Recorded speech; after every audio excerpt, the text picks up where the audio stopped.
plusieurs heures d'échauffourée entre jeunes et forces de l'ordre, le Vieux Tour avait rarement vu ça. Il est 22h30 ce 7 mars dernier lorsque les événements se mettent à dégénérer et pourtant, quelques minutes plus tôt, un tel enchaînement de circonstances était impensable. Alors, comment en est-on arrivé là? À qui en incombe la responsabilité? À l'origine, il y a Facebook. Par l'intermédiaire de ce réseau en ligne, des jeunes se sont donné rendez-vous le samedi soir, place Plumereau, pour une soirée à l'arrache party. Une soirée bon enfant dont le but est de venir avec un chapeau et de rencontrer des gens autour d'un verre. L'organisateur, c'est lui, nous l'avions rencontré le surlendemain des événements. À l'époque, il préférait rester anonyme. On a trouvé que c'est un bon moyen de se rencontrer avec d'autres gens dans le Vieux, parce qu'il y a quand même une sacrée foule de gens qui viennent faire la fête tous les week-ends. Et, ça peut rester quand même assez anonyme, quoi. Et on trouvait que, vu que Facebook, ça marche bien pour rencontrer des gens. C'était un principe assez bête, hein. C'était un chapeau, une bouteille, et puis remplir le carré de la place Plume, quoi. Faire la fête, bon enfant, enfin, s'éclater, quoi. C'est vrai qu'on regrette carrément que ce soit fini comme ça, parce que ça n'avait aucun rapport avec l'état d'esprit qu'on a essayé de véhiculer par le groupe, quoi. Samedi 7 mars, sur la place Plumereau. Le rassemblement Facebook a bien eu lieu. Ils sont une cinquantaine de personnes à s'être retrouvées dans une bonne ambiance. Mixité oblige, sur cette place Plumereau, un membre d'un autre groupe profite de l'esprit bon enfant pour allumer un feu de joie en plein quartier historique.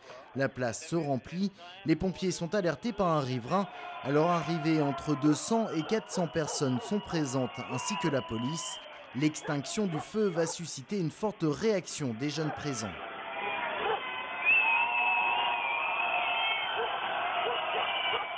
Les choses auraient pu en rester là, sauf que 10 minutes plus tard, les policiers chargent rue de la Rôtisserie.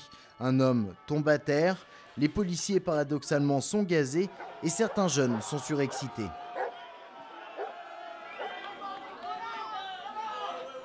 La police, quant à elle, amorce un repli place Châteauneuf. En fait, ils ont chargé dans la rue, là, je ne sais pas comment ça s'appelle d'ailleurs. Ils ont chargé, après rue de la Rôtisserie, ils ont tiré au flashball, ils ont gazé les gens. Et il y a eu un deuxième chargement, ils sont revenus. Et voilà, ils ont brûlé une cagette, ça allait bientôt s'éteindre, c'était pas si important que ça. On n'a rien fait, on n'était pas là pour se révolter, on n'était pas là, on était juste là pour s'amuser, c'était voilà, pour faire la fête. C'est les policiers ou les CRS, je sais pas trop si les CRS étaient déjà là, qui ont balancé une lacrymo discrètement dans le feu de la fumée. Il y a pas mal de gens qui n'ont pas apprécié de se faire gazer, si j'ai bien compris. Les pompiers nous appellent en nous disant voilà, nous sommes pris à partie. Les forces de police qui interviennent sur place, eux constatent bien qu'ils sont pris à partie et reçoivent des jets de projectiles. Donc c'est à ce moment-là qu'ils interviennent et qu'ils essayent de se dégager, tout comme ils essayent de dégager et de permettre l'intervention des sapeurs-pompiers. Et les événements vont continuer toute une partie de la nuit. Les policiers en sous-effectif appellent en renfort la gendarmerie. Une bonne dizaine de charges seront nécessaires pour ramener le calme. Au jet de bouteilles et pavés arrachés, les forces de l'ordre répliquent à coups de gaz lacrymo et de flashball. Lacrymo, voilà. Là-dedans, t'as la poudre, ça tape le percuteur, et bon, sans commentaire. Hein. Voilà. On sait comment ça marche. C'est peut-être plutôt, on sait pas trop en fait. Peut-être plutôt comme ça d'ailleurs. Je pense c'est plus crédible. Vers 3h du matin, les forces de l'ordre arrivent enfin à pacifier la place Plumereau. Les jeunes se replient rue du Grand Marché. Des poubelles sont enflammées, nécessitant une nouvelle fois l'intervention des pompiers. Le calme reviendra vers 4h du matin. Dans le Vieux Tour, ce soir-là, beaucoup de jeunes ont assisté aux événements.